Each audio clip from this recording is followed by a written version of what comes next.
Hi dear students, myself Purushottam Sharma and I welcome you to the YouTube channel of Srimati Mohari Devi Taparia Girls College, and today we are going to discuss circuit analysis chapter of electronics subject from BSc second year. So सबसे first हम ये देखते हैं कि जो अपना circuit analysis जो chapter है, ये वैसे मैंने आपको बता दिया अभी जस्ट कि इलेक्ट्रॉनिक्स जो अपना बीएससी सेकेंड ईयर का सब्जेक्ट है उसमें से है। तो सबसे फर्स्ट इसका जो ये चैप्टर स्टार्ट करने से पहले इसके अंदर हम कुछ बेसिक डेफिनेशंस जिसका अपने आगे पूरे सब्जेक्ट में पूरे बुक के अंदर यूज होने वाला है उनके बारे में थोड़ा सा स्टडी कर लेते हैं। तो आज के हमारे क्लास के अंदर रहेगा कुछ some important definitions, some important definitions of circuit analysis which are जाल यानी नेटवर्क। उसके बाद हम पढ़ने वाले हैं स्रोत के बारे में, सोर्स, प्रतिबाधाएं, impedance. The next one is शाखा, संधि, पाश यानी कि लूप। तो इनके बारे में स्टडी करेंगे। तो सबसे फर्स्ट अपन लेते हैं जाल यानी कि network.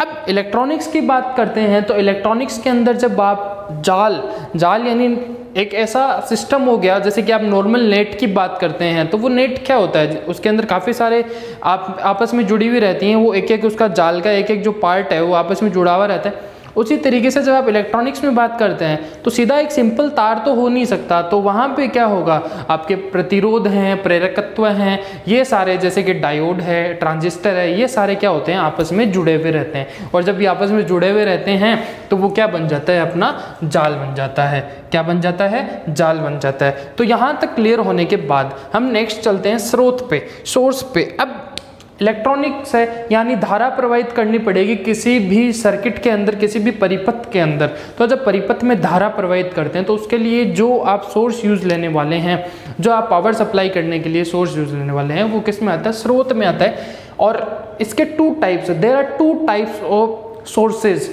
Which we use to power supply. तो यहाँ पे ये टू टाइप्स के होने वाले हैं आपके। फर्स्ट होता है आपका वोल्टता स्रोत, दूसरा होता है आपका धारा स्रोत यानी कि voltage source. Second one is current source.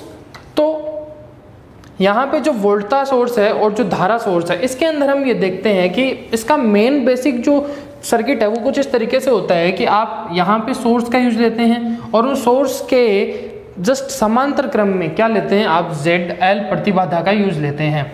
ठीक है, तो यहाँ तक क्लियर होने के बाद में अब इसके डेफिनेशन देखते हैं कि वोल्टता स्रोत में टू टाइप के आपके क्या आते हैं, स्रोत आते हैं। पहले हम बात करते हैं जिसके अंदर आपके आ जाता है रियल और दूसरा आपका होता है आइडियल। यानी कि आपको मिलेगा रियल वोल्टेज सोर्स, दूसरा आपको मिलेगा आइडियल वोल्टेज सोर्स। अब आइडियल का मतलब क्या हो गया, इसके अंदर ये हो गया आइडियल के अंदर, पहले डेफिनेशन देखते हैं आइडियल की, उससे हम बनाएंगे रियल के। कैसे, आइडियल का मतलब ये हो गया जहां पर प्रतिबाधा यानी कि जो आपका ZL है, यानी कि जो ZL है वो क्या हो जाए, जीरो हो जाए। अब प्रतिबाधा का मतलब ही है बाधा यानी कि कोई ना कोई दिक्कत। अब वो कैसे क्रिएट होती है अपने सर्किट में, यानी कि जो आपने वोल्टेज सोर्स यूज लिया है उसके अंदर क्या होगा कि अगर वहां पर उस वोल्टेज, जैसे आपने कोई वोल्टेज सोर्स जोड़ा, यहाँ पे वोल्टेज सोर्स जोड़ने के बाद में आपका जो परिपथ है उसके अंदर धारा प्रवाहित होने में या वोल्टता अप्लाई होने में क्या हो, कुछ इश्यू क्रिएट हो रहा हो, कोई प्रॉब्लम क्रिएट हो रही हो, वो किसके द्वारा की जाती है, ZL के द्वारा की जाती है, प्रतिबाधा के द्वारा। अगर ये जीरो रहता है दैट मीन्स क्या होगा, वहाँ पे वोल्टेज फिक्स है, स्थिर रहने वाला है। तो जब इसमें आपका वोल्टेज क्या रहता है, फिक्स्ड रहता है, कांस्टेंट रहता है, तब वहाँ पे हम क्या बोल सकते हैं, उसको आइडियल वोल्टेज सोर्स बोल सकते हैं, यानी कि आपका ये आइडियल वोल्टेज सोर्स बन जाएगा। अब रियल के अंदर कैसे जाते हैं, यानी कि आइडियल तो ये क्या हो गया कि ये most of the time available नहीं हो पाता है, यानी कि इसके बहुत कम चांसेस होते हैं कि कोई भी वोल्टेज सोर्स क्या बन जाए, आइडियल वोल्टेज सोर्स बन जाए। तो उसको हम रियल यानी वास्तविक तो बना ही सकते हैं। तो वो किस तरीके से क्रिएट किया जाता है, वो अपना क्रिएट किया जाता है जब आप इस वोल्टेज सोर्स के क्या कर देते हैं, एक श्रेणी क्रम में Z एक्सटर्नल जोड़ देते हैं, यानी कि आप एक बाह्य लोड यानी प्रतिबाधा उसमें उपयोग ले लेते हैं। तब वहां पे जो आपका वोल्टेज है वो क्या हो जाता है, आपका अस्थिर हो जाता है, यानी कि वोल्टेज चेंज होना स्टार्ट हो जाता है। तो टू थे, फर्स्ट आया आइडियल, सेकंड क्या आया, second one is real. Voltage source यानी आइडियल में प्रतिबाधा 0 और आपका रियल है उसके अंदर क्या होगा, आपकी जो प्रतिबाधा है वो हम ZL के सापेक्ष क्या यूज ले लेंगे, आप बाहर Z यूज ले लेंगे, यानी कि एक्सटर्नल हम प्रतिबाधा का यूज ले लेंगे। तो ये आया अपना वोल्टेज सोर्स के अंदर। नेक्स्ट हम बात करते हैं धारा की। ये हो गया वोल्टेज सोर्स। अब हम बात करते हैं धारा की, यानी कि धारा सोर्स किस तरीके से होता है। धारा सोर्स भी 2 टाइप्स का होता है। फर्स्ट के अंदर आपका यही आएगा आइडियल, सेकंड वन हो जाएगा आपका रियल। अब आइडियल और रियल के अंदर क्या हो जाता है कि यहां पर जो आपका वोल्टेज सोर्स है हम इसके डायग्राम को भी देखेंगे कि किस तरीके से सेट किया जाता है। अभी जस्ट डेफिनेशन देखते हैं कि आइडियल का मतलब ये होगा कि आपका जो वोल्टेज सोर्स है इसके जब आप समांतर क्रम में क्या लगा देते हो, एक इनफाइनाइट रेजिस्टेंस लगा देते हो, इनफाइनाइट रेजिस्टेंस यानी अनंत रेजिस्टेंस का उपयोग लेते हो इस आइडियल सोर्स के। आपका जो विद्युत धारा का स्रोत है उसके सापेक्ष अगर आप अनंत प्रतिरोध का उपयोग लेते हैं, अनंत प्रतिरोध का उपयोग लेते हो और उसके बाद भी वहां पे धारा क्या रहे, आपकी नियत रहे, आई क्या रहे, यहाँ पे आपकी कांस्टेंट रहे। और जब आई कांस्टेंट रहेगा तो उसका मतलब वो क्या बन जाएगा, आइडियल बन जाएगा, जैसा कि हमने वोल्टता के अंदर बात करा था आइडियल के अंदर।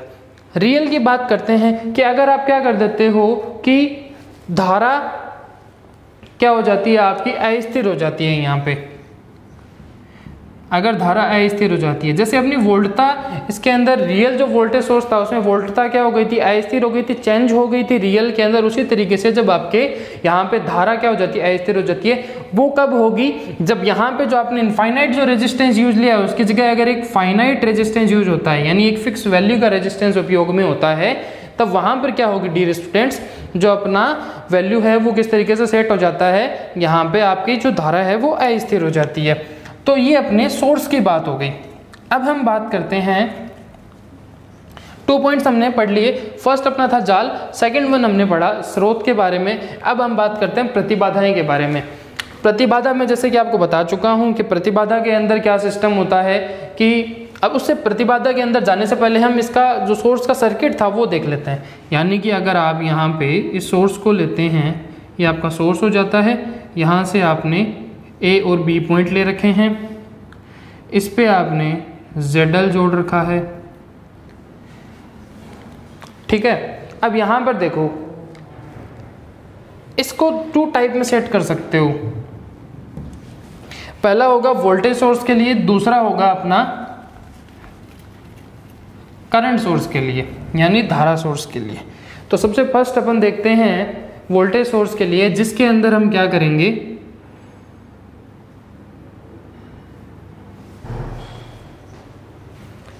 एक Z एक्सटर्नल जोड़ देंगे,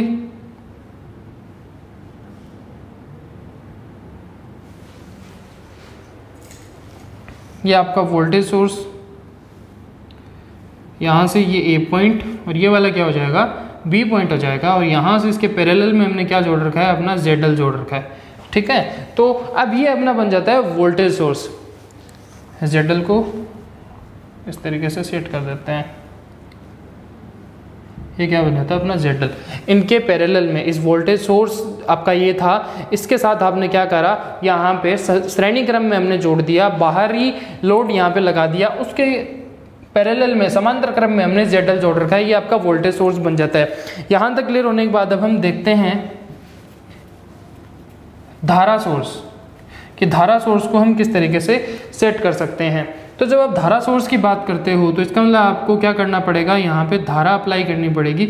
उसके बाद में हम यहाँ पे B पॉइंट और ये अपना A पॉइंट ले लेते हैं और इसके सापेक्ष में यहाँ पे हम क्या जोड़ देते हैं, जो अपना ZL था इसको बॉक्स में सेट कर देते हैं, ये अपना ZL था। अब यहाँ पे इसके समांतर क्रम में क्या जोड़ देते हैं, अपने Z एक्सटर्नल को जोड़ देते हैं, लोड को जोड़ दिया। अब ये क्या बन गया, आपका धारा का स्रोत बन गया, यानी कि आपके वोल्टेज और धारा जो स्रोत है उनके डायग्राम अपने पास में क्लियर हो गए। अब यहाँ तक होने के बाद हम बात करते हैं प्रतिबाधाएं की। प्रतिबाधाएं 2 टाइप्स की हो सकती हैं आपके। देयर आर 2 टाइप्स ऑफ प्रतिबाधाएं, यानी कि इम्पीडेंस फर्स्ट वन इज रेखीय एंड सेकंड वन इज द्विपार्श्विक यानी कि बाइलेटरल। जब आप लीनियर की बात करते हैं डियर स्टूडेंट्स, तो जब हम लीनियर की बात करेंगे तो वहां पर क्या होगा, लीनियर में लीनियर का सिस्टम ये है कि धारा और विभवांतर दो को आपको सेट करना है, धारा एंड विभवांतर टू को यूज लेना है, यानी कि वोल्टेज और आपकी करंट, इनके बीच में जो ग्राफ है, आई गेस यहाँ पे V ले लेते हैं, यहाँ पे I ले लेते हैं, इनके बीच में अगर ग्राफ रेखीय बनता है आपकी प्रतिबाधा के यूज लेने के बाद में, तब वहां पे उसको अपन क्या बोल देते हैं, रेखीय। ये क्या होगी, एक स्ट्रेट लाइन हो गई, तब वहां पे उसको अपन क्या बोल देंगे, रेखीय प्रतिबाधाएं बोल देंगे। सेकंड की बात करते हैं द्विपार्श्विक। द्विपार्श्विक के अंदर क्या होगा कि अगर आप सर्किट के अंदर धारा की दिशा बदल देते हैं, क्या कर देते हैं, धारा की दिशा चेंज कर देते हैं। धारा की दिशा आपने चेंज कर दी और धारा की दिशा चेंज करने के बाद में वहां पर क्या रहे, प्रतिबाधा का मान, इंपिडेंस का मान आपका क्या रहे, अनचेंज्ड रहे। किस तरीके से सेट किया है इसको कि द्विपार्श्विक के अंदर क्या होगा, धारा की दिशा चेंज कर दी, लेकिन वहां पे प्रतिबाधा का जो मान है वो क्या नहीं होगा, चेंज नहीं होगा, अनचेंज्ड रहेगा, तब वो क्या कहलाता है, आपका द्विपार्श्विक इंपेडेंस कहलाता है। तो टू टाइप के हो गए अपने, फर्स्ट हो गया लीनियर और सेकंड हो गया बाइलेटरल। तो इनके एग्जाम्पल में आप बात करते हैं तो एग्जाम्पल में जो प्रतिरोध होता है अपना, जो अपना प्रतिरोध है डियर स्टूडेंट्स, वो क्या होता है, इसके अंदर आता है रेखीय इंपेडेंस के अंदर, और जो अपना ये और आते हैं जैसे बाइलेटरल के अंदर भी रेखीय के अंदर आप क्या जाता है, प्रतिरोध, ये सारे डायोड। अब डायोड और ये ट्रांजिस्टर ये किस में आते हैं आपके, ना ही आपके इसमें आते हैं लीनियर में और ना ही आते हैं द्विपार्श्विक में। क्यों नहीं आते, क्योंकि इनके बीच में अपनी कंडीशन शर्त क्या थी कि वोल्टता और धारा के मध्य जो ग्राफ है वो क्या रहे, स्ट्रेट लाइन रहे, या फिर उलटने के बाद भी वो वैल्यू अनचेंज रहे। लेकिन ऐसा उन के केसेस में नहीं होता, और जब वो नहीं होता उसका मीन ये है कि वो इसके अंदर नहीं आएंगे। तो अब उसके बाद में हम बात करते हैं, नेक्स्ट अपना आता है शाखा, संधि, पास। तीनों साथ में बोलने का मीनिंग ये है कि तीनों आपस में क्या है, रिलेटेड है। और जब ये तीनों के तीनों आपस में रिलेटेड हैं तो किस तरीके से रिलेटेड है वो देखते हैं। सबसे फर्स्ट हम देखते हैं शाखा। शाखा यानी कि ऐसे देखते हैं कि एक कोई पूरा का पूरा क्या है, एक कोई ट्री है, पूरा ट्री है, और उस ट्री के अंदर हम ऐसे देखते हैं कि अलग अलग उसकी ब्रांचेस हैंग की हुई रहती हैं, अलग अलग ब्रांचेस उसमें लटकी हुई रहती हैं, बाहर निकली हुई रहती हैं। उसी तरीके से आप एक परिपथ को एक अगर आप ट्री के हिसाब से मानते हैं तो उसकी हर एक उसका जो एक अलग अलग पार्ट होगा वो क्या कहलाएगा, उसका एक ब्रांच कहलाएगा। कैसे कहलाएगा कि उसके बीच में जब आप बात करते हैं शाखा की, यानी शाखा के अंदर हम ये बोलेंगे कि यहाँ पर जो धारा है वो एक पॉइंट से दूसरे पॉइंट तक, और उन दोनों पॉइंट के बीच में धारा क्या है, नियत रहनी चाहिए। अगर धारा नियत है तो वो क्या कहलाएगा, पॉइंट आपका शाखा कहलाएगा। कैसे, हम इस एक डायग्राम को देखते हैं। डायग्राम के अंदर हमने क्या ले रखा है, A point, B point, C point, D, E और एफ, इनके बीच में हमने रेजिस्टेंस लगा रखे हैं। यहाँ पे हमने वोल्टेज के लिए वोल्टेज बैटरी सोर्स लगा रखा है, प्लस और माइनस इसको सेट कर देते हैं। अब इसके बीच में हम ये देखते हैं कि ए से बी तक हम पहुँचते हैं तो धारा का मान क्या रहता है, आपका कॉन्स्टेंट रहता है। तो ए बी यहाँ पे किस में आ जाता है, एक शाखा में आ गया। बी से सी तक पहुंचेंगे डियर स्टूडेंट्स तो ये किस में आ जाएगा, आपके शाखा में आ गया। इस तरीके से सी डी और ये अब बाद में यहाँ पे एफ बी, इस तरीके से आप बात करते हैं, सारे किस में आते हैं, शाखा में आते हैं। अब बात करते हैं संधि या नोड। एक इसमें भी एक सिंपल सा अपन एग्जांपल लेते हैं कि आप दो एग्जांपल ले सकते हैं। फर्स्ट आप बात करेंगे ट्री की, यानी कि ये सपोज करिए कोई ट्री है और ये यहाँ पे इसके क्या है, आपके एक शाखा निकली हुई है। अब इन दोनों का जो बीच का जो जॉइंट है, जहाँ पे ये मिल रहे हैं, वो क्या कहलाएगी, इसकी संधि, यानी इस पेड़ की और ये यहाँ पे इसकी टहनी की क्या, यह जो ब्रांच है वो दोनों की संधि हो रही है। या आप एक ऐसा भी सोच सकते हैं कि जैसे मान लीजिए कोई अपन ऐसे बोलते हैं चौराहा है, यानी कि वहाँ पर चार रास्ते आपस में मिल रहे होते हैं, या फिर दो ऐसी रोड होती हैं जो आपस में आके मिल रही होती है किसी एक पॉइंट के ऊपर, वो किस में आ जाता है, आपके संधि के अंदर। आपस में जॉइंट हो रहा है दो अलग अलग चीजें, उस तरीके से ही हम इसमें बोल सकते हैं। संधि यहाँ पे क्या हो जाएगा, थोड़ा सा इंपॉर्टेंट टॉपिक है, बन जाता है अपने इलेक्ट्रॉनिक्स के बेस के लिए। तो देखने के बाद में हम यहाँ पे ये बोलते हैं कि जैसे ए है, बी है, एफ है, बात करते हैं यहाँ पे। तो ए बी इसका पॉइंट बी से एफ वाला पॉइंट, ये दोनों किधर आके मिल रहे हैं, ये बी पे आके मिल रहे हैं, यानी कि ये एक जॉइंट बन जाता है, संधि बन जाती है। उसी तरीके से बी से लेके सी, ई के बीच में सी बन जाता है अपना। तो इस तरीके से जो बी और ये सी है ये क्या बन जाते हैं अपने, संधि यानी नोड बन जाते हैं। यहाँ तक क्लियर होने के बाद में हमने अब तक क्या क्या पढ़ा, जाल पढ़ा, स्रोत पढ़ा, सोर्सेज पढ़े, उसमें भी 2 टाइप के सोर्सेज पढ़े, वोल्टेज और उसके बाद में करंट। उसके बाद हमने प्रतिबाधाएं पढ़ी, यानी लीनियर इंपिडेंस और यहाँ पे आपके bilateral impedance. In the last हमने पढ़ा फिर यहाँ पे शाखा, और उसके बाद हमने संधि पढ़ा कि वो हम किस तरीके से सेट कर सकते हैं। उसके बाद हम बात करते हैं पास या फिर लूप। पास या लूप, लूप का मतलब क्या होगा, क्लोज। लूप का मीनिंग क्या होता है, अगर आप एक सर्कल के हिसाब से लूप की बात करते हैं, अब यहाँ पे मान लो सर्कल में बात कर ली, तो अब हम अपने इलेक्ट्रिक सर्किट के अंदर तो हम लूप में इस तरीके की बात नहीं कर सकते, तो हम क्या बोलेंगे, बात तो वही है कि क्लोज, बंद पथ होना चाहिए। तो उसी तरीके से हम लूप में ये बोलते हैं कि जो अपनी धारा है, अगर धारा जहाँ से स्टार्ट हो रही है ए से लेके एफ तक, वापस उसको कवर करने के बाद में जब वो धारा है वो क्या हो जाती है आपकी, उस एक पूरे पॉइंट के बीच में धारा कवर हो जाए, वो क्या कहलाएगा, उसका लूप कहलाएगा। अगर हम इसमें बात करते हैं डायग्राम में ए बी एफ और वापस ए तक अपन जब पहुंचते हैं तो वो क्या बन जाता है, अपना एक लूप बन जाता है।